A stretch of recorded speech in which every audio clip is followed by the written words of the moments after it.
Cost of ownership. It describes what a certain item costs you over its lifetime. When you buy a product, there are only two possibilities for how this would work out. Option 1, you buy, in this case, an iPhone for $1,000 or euros and use it for 3 years. And then it breaks and you throw it away. In that case, the cost of ownership was 1,000 euros over 3 years or 27.77 per month. Option 2, buy the same phone, but after 3 years it still works fine and you are able to sell it for 300 euros. Now your cost of ownership was only 700 euros or 19.45 a month. While this concept is well known when buying a car, although there are still too many people who don't know what the true cost of ownership of their car is, but that's for another video. Well, it's absolutely not common to think this way when buying an iPhone. But in my opinion, unless a few hundred euros more or less are absolutely insignificant to you, at that point, congratulations, it should matter because our smartphones are next to housing, food, transportation, probably the biggest and most important expenditures we need to cover, right? According to a recent survey, people tend to keep their phones for between 2 and 3 years, with this number steadily increasing year to year. So that's why we will look at a time frame of around 3 years in this video. You see, most resources you find online regarding depreciation rates of iPhones use trade-in values. And these are obviously lower than what you would get when selling privately, as these companies need to make a profit on top, right? So I've been following the used market for iPhones here in Austria, where I'm from, quite closely over the last years. Yeah, I know, I have weird hobbies. But to make things a bit more international, I also did a lot of research and scrolled through all the listings from iPhone 11 upwards on eBay and Craigslist as well. So when we look at our time frame, when we look at our 3-year time frame, the depreciation curve looks something like this. And similar to car depreciation, the iPhones lose the most value in the first year. And this depreciation in the first year is even more severe here in Austria or in the European Union in general, as the starting prices of brand new iPhones are significantly higher. For example, the recent iPhone 15 Pro had a starting price of $999 in the US, and when you add an average sales tax of 7%, that comes out to around $1,068. But here in Austria we would have paid 1,199 euros or $1,300. But down the line, interestingly, the used prices of 1, 2 or 3-year-old iPhones are pretty much equal in both markets. And just for fun, I also had a look at used phones in India, and the second-hand prices were also in the same ballpark. So the whole concept of this video is pretty much universal regardless where you live, right? Anyway, let's say you want the shiniest, newest iPhone every year, and you buy the brand new phone and sell your 1-year-old iPhone. Doing so over the last 3 years would have cost you on average $900 or 1,300 euros for the Pro models versus on average $860 or 970 euros for the non-Pro iPhones. On the other hand, if you'd been happy with buying the iPhone new and then keeping it for 3 years and then selling it, that would have amounted to $750 or 793 euros for the Pro models versus $680 or 612 euros for the standard models. Now, let's say you would buy a 1-year-old iPhone every year.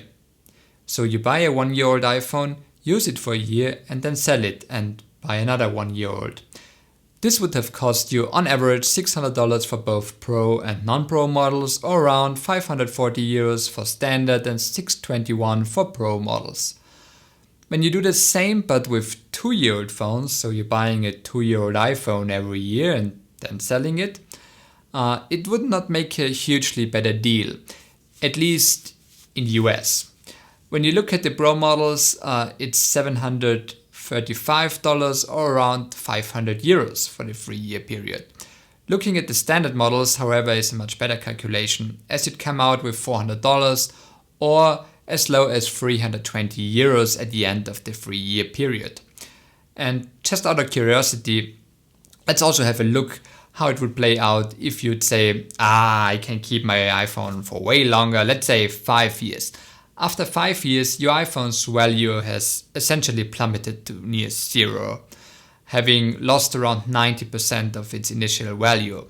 Buying a Pro model 5 years ago and selling it now would have cost you on average $962 or a bit over 1,000 euros versus $720 or 770 euros for a non-Pro model. If you bring that into line with our 3-year time frame, you see that it's not really cheaper compared to the buy a 1-year-old every year strategy, for example. Especially if you take into consideration that after 5 years your iPhone will be old, your battery will be bad, and probably you already had to replace it by that point, which obviously adds to the cost. And obviously you're also constantly running a higher chance of your iPhone failing, right? It is the same thing as with old cars. At some point it just doesn't make any financial sense to keep on to your old vehicle or phone in this case. So obviously there are way more buying, selling variants possible, and I also only looked at the main models and skipped on all the Pro Maxes and Minis and iPhone Pluses that there are. In order to keep this video relatively simple and somewhat short, hopefully. And the depreciation rates and used prices are all bound to fluctuate as does inflation, and there are so many factors that could influence both new and used prices. And of course, things like when you buy your phone. Spoiler alert, it's definitely best to buy a used iPhone right after the September event when Apple announces the new phones. But special deals of retailers, carrier deals, and so on, all would change this calculation a bit. But it really doesn't matter, because my main goal with this video here really is to get you to think in that way and have a rough idea about how much your iPhone depreciates, so you can do a back of the napkin calculation when you are in the buying process. And don't be somebody who buys a new iPhone and lets their perfectly usable phone rot in a drawer for all eternity. Try to think like a business and just look at the numbers and make a well-calculated decision. Of course, it also includes that annually selling your iPhone and buying a new one also comes with a certain amount of time effort on your end. And you could quantify that maybe with a certain dollar-euro amount. But then again, if the 2 hours or so every year are worth more than potentially saving $300 or $400, this is probably not the right video for you, as you are obviously doing very well, right? As a final bonus, look also at the monthly cost of ownership. So for example, let's look at the buy a new iPhone and keep it for 3 years before you sell variant. Well, that's a mouthful. Well, if you divide that by 36, you'd have your monthly cost of ownership. And now it is very easy for you to expose horrible deals like this renting offer by Grover, where you'd pay 42 euros and 90 cents for an iPhone 15 with a minimum of 12 months of renting. Looking at our numbers, literally all of our options would be way cheaper with room for error as well. Or you can use the monthly cost of ownership to easily calculate if a carrier deal with an included or heavily discounted iPhone is worth it. Just look at the normal phone contract you'd normally choose and add the monthly phone ownership costs. And if that number is lower than the carrier deal with the included iPhone, you know that it is probably a bad deal, right? Well, that's it for today. I hope you found it somewhat helpful. If so, it would be amazing if you could leave a like here or even consider subscribing, as this is obviously a new channel and every like is hugely beneficial to me. So thanks again and have a nice day.